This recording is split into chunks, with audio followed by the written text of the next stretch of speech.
Senhor esteja convosco. Ele está no meio de nós. Proclamação do Evangelho de Jesus Cristo segundo São João. Glória a vós, Senhor.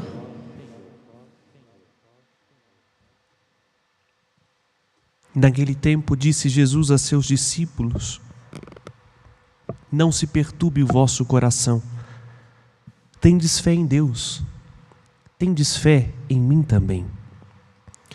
Na casa do meu Pai há muitas moradas. Se assim não fosse, eu vos teria dito. Vou preparar um lugar para vós. E quando eu tiver ido preparar-vos um lugar, voltarei e vos levarei comigo, a fim de que onde eu estiver, estejais também vós. E para onde eu vou, vós conheceis o caminho. Tomé disse a Jesus: Senhor, nós não sabemos para onde vais? Como é que podemos conhecer o caminho? Jesus respondeu: Eu sou o caminho, a verdade e a vida. Ninguém vai ao Pai, senão por mim. Palavra da salvação. Glória a vós, Senhor.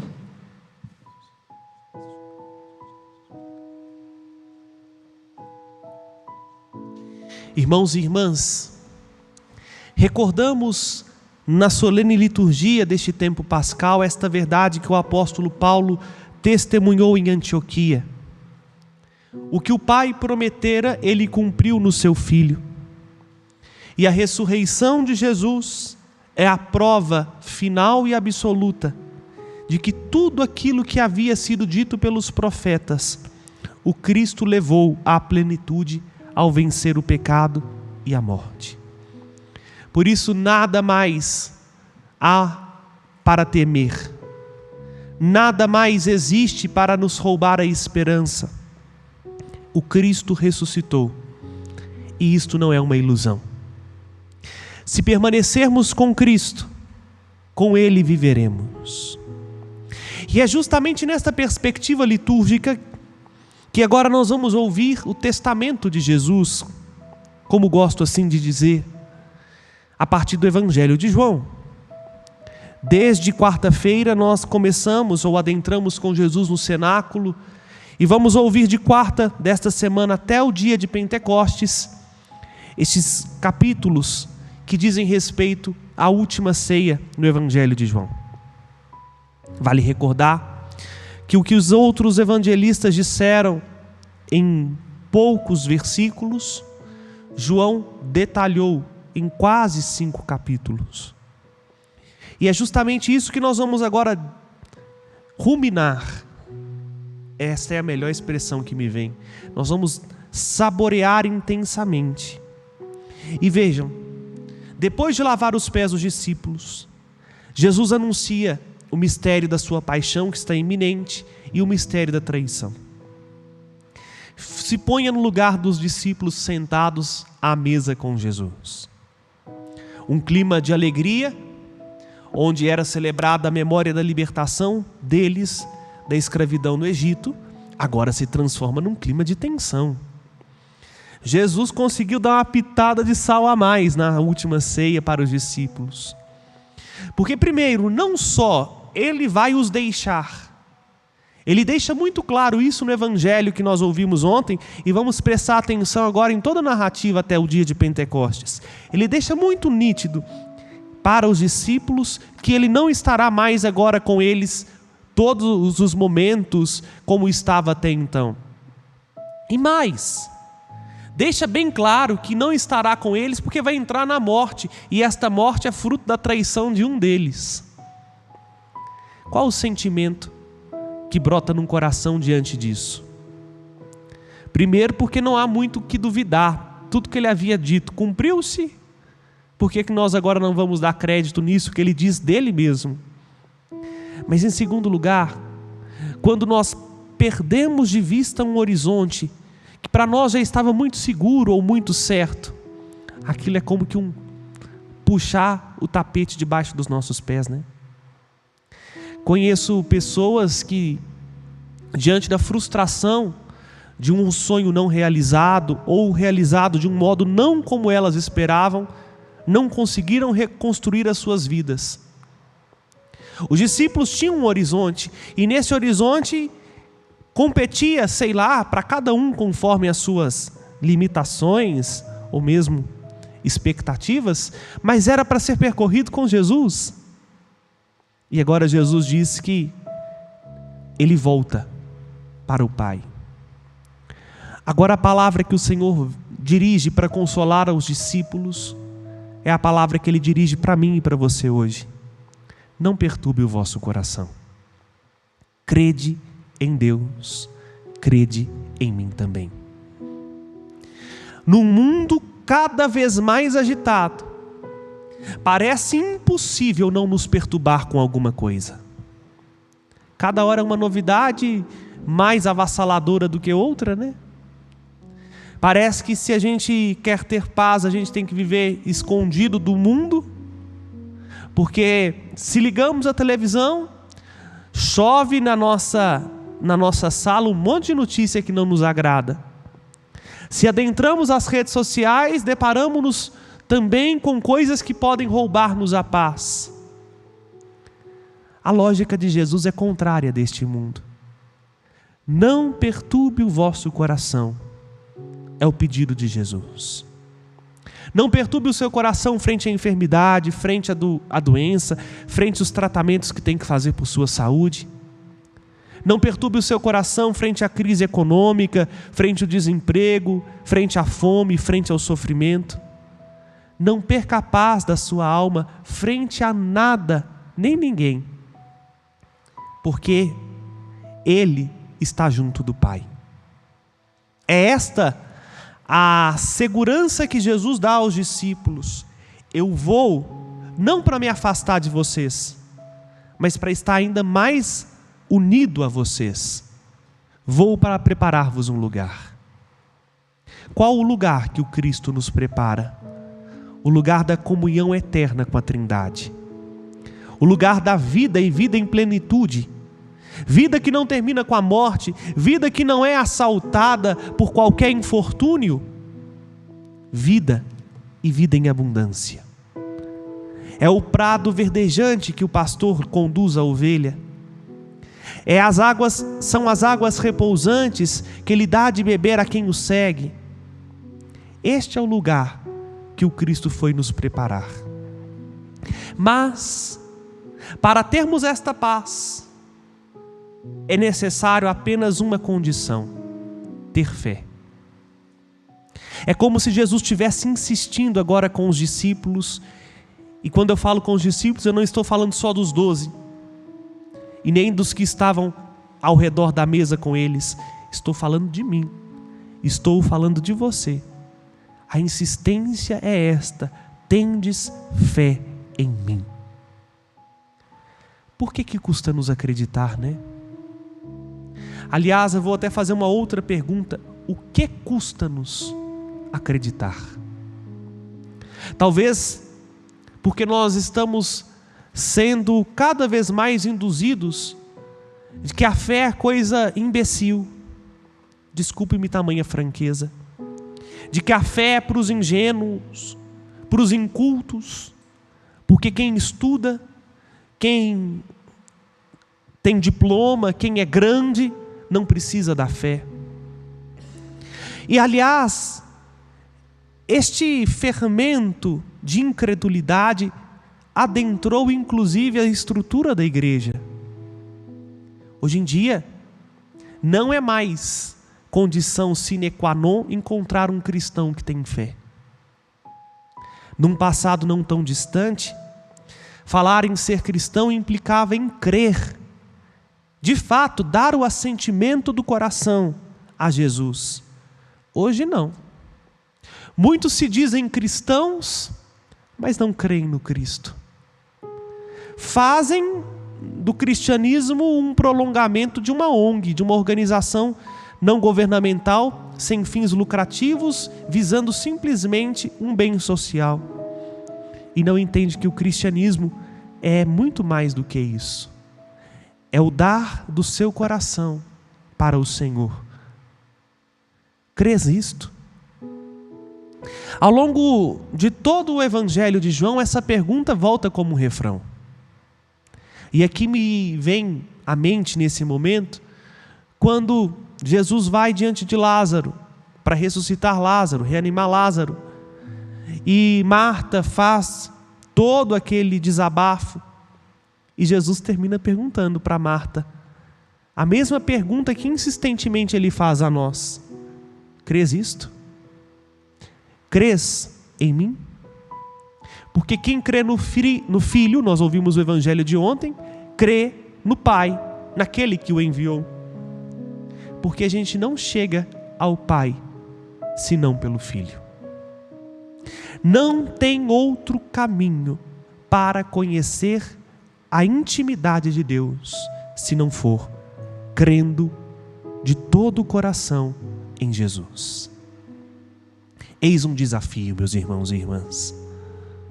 Um desafio que exige de nós não só esforço, mas exige de nós abertura, de apresentar as nossas incompreensões àquele que pode nos levar à plena verdade. Tomé, que muitas vezes nós gostamos de tacar a pedra nele, porque não estava na hora certa, no lugar certo, é quem nos dá um exemplo de fé. A fé não é não duvidar. A fé é diante da dúvida, apresentar a dúvida quem sabe responder.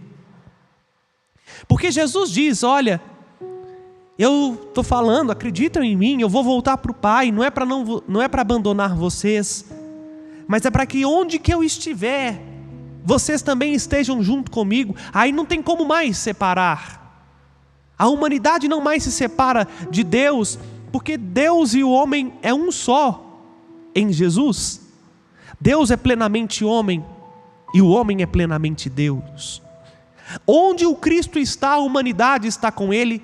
Onde o Cristo está, nós podemos estar com Ele, nada mais nos separará. E Jesus conclui esse argumento falando isso: e para onde eu vou, vocês conhecem o caminho. Tomé nos ensina a crer, porque Tomé tem a coragem de perguntar o que os outros ali estavam tentando entender e não sabiam. Tomé diz, e diz extremamente pautado na razão, não é uma pergunta, me desculpe a franqueza, idiota. Jesus não falou para onde ia, Jesus só falou que para onde ele ia conhecia um caminho. Tomé pergunta: como nós podemos saber o caminho se a gente não sabe para onde você está indo? Evidentemente, o que estavam na compreensão dos discípulos com a razão deles, o caminho de Jesus era agora o Calvário, a morte, a qual ele havia anunciado. Mas Jesus estava falando de um outro destino, o coração do Pai. E Jesus então nos dá a resposta. Respondendo a Tomé, Jesus nos responde: eu sou o caminho, a verdade e a vida. Ninguém vai ao Pai se não for por mim. Permita-me dizer teologicamente destas palavras, porque é o modo mais simples que eu encontro de traduzir a força que contém este versículo 6 do capítulo 14 do Evangelho de hoje. Quando Jesus diz eu sou, ele não está falando simplesmente na primeira pessoa do singular na língua grega, ou no hebraico, ou no aramaico. Ele está mostrando que ele é o Deus do Antigo Testamento. Lembrem-se lá de Êxodo capítulo 3, quando Moisés aproxima-se da sarça que está pegando fogo e não se consome. E lá Deus se manifesta a Moisés. Deus fala para Moisés fazer o que Moisés tem que fazer. Agora, onde o papo quer chegar, e eu tenho que ser rápido por causa do horário, a pergunta que Moisés vai dizer é: qual é o seu nome? Para que o povo de Israel possa saber que eu estou de fato sendo enviado na pessoa de Deus. E o que Deus responde para Moisés? Assim responderá aos israelitas: eu sou. Vejam, Deus é o único que é. Não é aleatório que Jesus diz agora: eu sou o caminho, a verdade e a vida. Porque Jesus é o rosto visível deste que Moisés nunca viu o rosto. Jesus é o mesmo Deus que se manifestou na sarça, mas que agora se manifesta com carne, osso e sangue. E o que ele é? Caminho que verdadeiramente conduz para a vida. Isto, caminho que verdadeiramente conduz para a vida. Recentemente, virei meme aqui no santuário, né, dona Bárbara? Porque ouvimos este evangelho na quarta-feira por ocasião da festa de São Filipe e São Tiago. E, claro, uma frase fora de contexto vira pretexto, né? Falava eu de vida, vida, vida, vida, vida como Jesus. E de fato é. Bom, alguns ficaram curiosos para entender o meme, né? O meme é que o padre falou que os apóstolos preferiram morrer do que perder a vida com V maiúsculo. Aí fizeram a piadinha do Chaves, né? Eu prefiro morrer do que perder a vida. Mas não é esta vida qualquer aqui que nós vamos perder com a morte. A vida que Jesus nos dá é muito maior do que quaisquer outra coisa que podemos imaginar. E foi justamente isso que fez com que os apóstolos perdessem a vida neste corpo, a vida biológica, perdessem a honra, perdessem a reputação, para não perderem a vida com V maiúsculo, que é Ele mesmo, que é o próprio Senhor. Mas para chegar lá, não temos outro caminho. E me desculpa, a gente não pode nem mencionar, porque vivemos num mundo tão cheio de mimimi, que se a gente falar da nossa fé, às vezes pode dar até processo, né?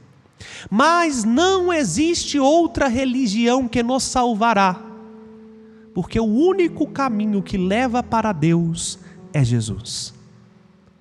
Isto, meus irmãos e irmãs, não é soberba da parte do cristianismo, nem muito mesmo é um excesso de orgulho da parte da igreja. É uma compreensão que inclusive nos deixa espantados. Como assim, padre? Não tem como chegar no céu por outro caminho? E aqueles que não creem em Jesus e as outras religiões, mais cedo ou mais tarde, se chegarem ao céu, serão por Cristo. Porque Ele mesmo disse, ninguém, entendam a força desta expressão, ninguém vai ao Pai se não for por Ele. Não tem atalho para chegar no coração do Pai. Não tem outra porta para entrar no céu. Ouvimos domingo, Ele é a porta. Se nós quisermos viver uma vida sem Jesus, meus irmãos e irmãs, já estamos perdidos, porque estamos fora da rota, estamos fora do caminho. O caminho para um judeu era algo muito precioso, porque ele entendia, toda vez que falava do caminho, da presença de Deus que os guiava. Deus guiou Abraão, Deus guiou o povo no caminho do deserto, Deus guiou de novo o seu povo da Babilônia para a terra prometida. O caminho é um lugar precioso, onde Deus se mostra. Mas Jesus está mostrando agora algo muito maior. O caminho não é um lugar literal, o caminho é Ele. Se a gente não sabe o que fazer, eis a hora de nos abandonar ao Senhor. Ele é o caminho, Ele é a resposta para as nossas perguntas, Ele é a medida certa para a nossa felicidade, e não encontraremos em outro lugar. Me desculpe, aqui está para nós um divisor de águas. Ou nós acolhemos o tudo que é Jesus, ou vamos continuar rastejando atrás de migalhas. Ninguém pode te dar vida, nem seu pai, nem sua mãe, nem o médico, porque é o que a gente acha, né? Tenho vida por causa do meu pai e da minha mãe. Nananina não. Tenho vida porque graças a Deus apareceu esse médico no meu caminho e descobriu o diagnóstico que eu tinha. Também nananina não. Você vive por causa dele, que morreu e ressuscitou por você. E não estamos aqui de passatempo. Estamos aqui porque Ele conta conosco. E Ele não quer que nós nos percamos. O caminho para a sua felicidade não depende de você.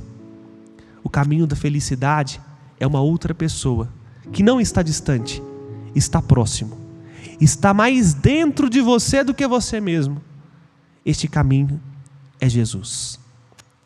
Se nós quisermos, meus irmãos e irmãs, nos arriscar, somos livres, inclusive para nos perdermos em outras estradas.